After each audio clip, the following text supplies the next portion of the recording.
Foi só em 1973 que fiz a minha primeira sessão de gravação com Elvis.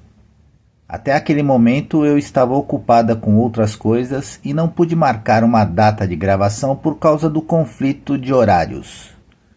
Eu estava visitando Memphis quando Elvis me pediu para ficar para a sessão e pela primeira vez eu estava livre e pude aceitar. Foi um momento muito emocionante.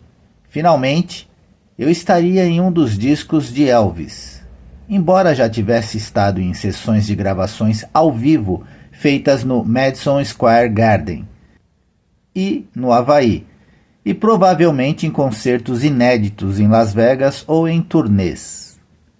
Se eu esperava um ambiente elegante, fiquei realmente surpresa, porque a sessão estava marcada no Stax Records, que fica no gueto de Memphis. Um pequeno estúdio de gravação, com uma cerca de arame farpado em todo o seu entorno. Os pisos eram inclinados na diagonal ou íngremes em direção à cabine de gravação interna. A razão pela qual o piso era íngreme ou inclinado era porque às vezes os corpos podem bloquear o som, mesmo que haja microfones.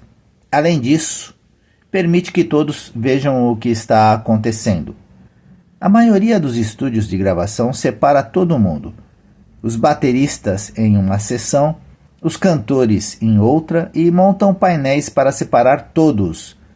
Nem sempre no Stax, e por causa disso, ou apesar disso, o som era fantástico. Felton Jervis, o produtor musical de Elvis, Felton se acomodou na cabine e supervisionou toda a sessão. Os produtores musicais são análogos, semelhantes ao diretor de um filme e merecem todos os elogios que possam receber. Felton, às vezes, ficava um pouco nervoso por causa do dinheiro desperdiçado enquanto aguardava para gravar, porque Elvis simplesmente não tinha pressa e o tempo de estúdio pode ser muito caro. Mas ele era um homem paciente que queria realmente dar ao público o melhor de Elvis e conseguiu. Lembro muito bem daquela primeira vez em Memphis. Eu estava muito nervosa com as novas cantoras do grupo, as Holiday Sisters, Mary e Ginger Holiday e Jean Green, mas eu não precisava me preocupar, porque elas foram muito calorosas e gentis, com grande senso de humor e fiquei impressionada com suas performances. Elas tinham vozes poderosas e eram boas músicas. Elvis me disse antes da sessão: "São garotas brancas, mas parecem negras. Espere até ouvir essas garotas." Nos tornamos amigas e foram prestativas quando precisei de ajuda em uma mudança para Nashville.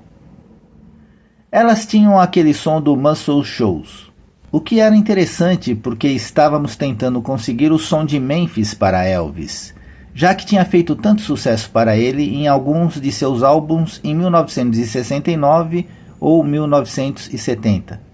Esse álbum foi simplesmente ultrajante. Era tão quente. Lembro que havia alguns músicos nesta sessão que eu não conhecia, mas James Burton estava tocando guitarra solo. John Wilson estava na guitarra base e J.J. Summer e The Stamps estavam lá. Então isso me fez sentir mais à vontade.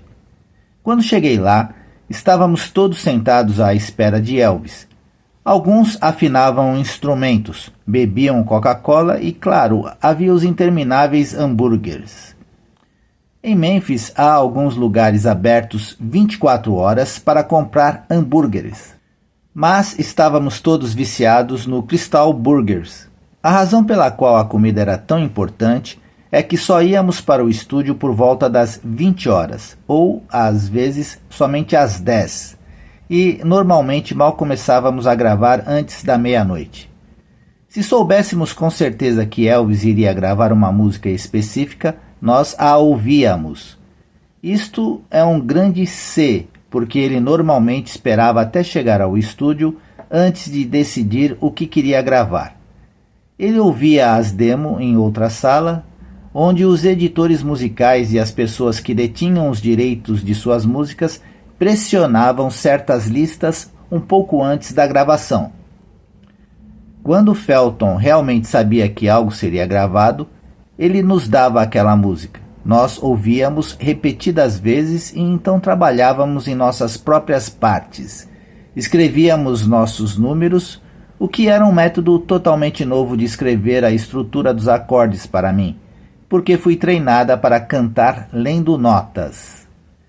Mais de uma vez, começamos às 8 horas da noite e só terminávamos a sessão às 9 horas da manhã seguinte. Realmente dependia do humor de Elvis.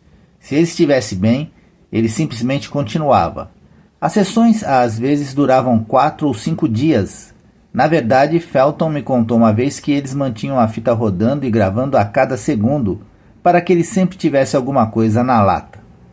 Na verdade, eles ainda, até o dia de hoje, estão lançando takes de ensaio, o que é realmente uma pena, porque eram takes onde estávamos tentando conseguir o som certo.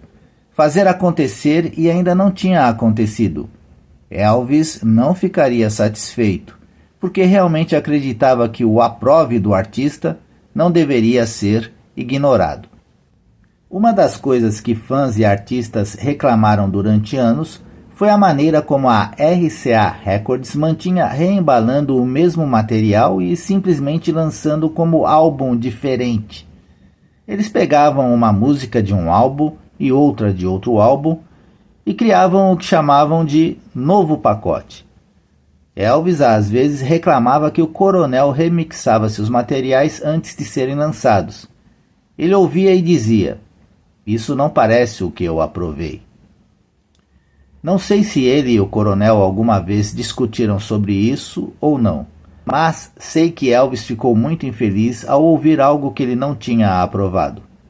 Em uma ocasião no estúdio, antes de começarmos a sessão, Glenn D sentou ao piano e começou a tilintar espontaneamente. Elvis se aproximou e começou a cantar junto. Ele acenou para mim: "Venha." Gradualmente, ele gesticulou para que alguns artistas se juntassem a nós, depois outros. Eu sabia que ele queria que eu iniciasse um solo. Enquanto isso, Felton distribuía microfones febrilmente e os colocava ao redor dos instrumentos. Elvis dirigiu todos silenciosamente, mas intensamente, apontando para o solo de guitarra e liderando o grupo com gestos de mão, acenos de cabeça e contato visual. Começou como um aquecimento improvisado antes da sessão agendada, acabou se tornando o sucesso Take Good Care of Her.